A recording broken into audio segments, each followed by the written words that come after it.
The first time I went to Winter Conference was in 2019, my sophomore year of college. And one of the biggest things I remember after that was all of my friends walking away ready to go on spring break trips and summer mission trips with Cru. And I was not ready. I remember thinking, if God asked me to take a month or a week out of my plans, I don't know if I would be ready to say yes. But I prayed and I asked God to change my heart. I wanted to be ready. I wanted to be ready for His call. So a couple years later, I went to Winter Conference for a second time. This time it was my senior year and I was preparing to graduate, trying to figure out what I would do afterwards. God was kind of planting a seed to think about interning with Cru or doing something with Cru afterwards. One of the nights they had all these tables set up for the different countries of where Cru is sending people.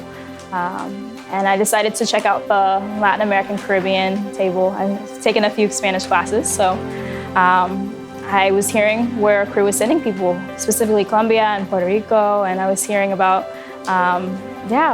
what they're doing. But I walked away, still confused, still trying to figure things out, and I walked into the prayer room Cru had set up, and I was praying, and I was asking God for wisdom and discernment over what to do.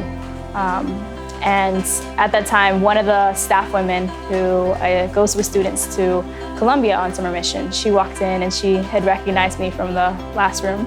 She asked to pray for me.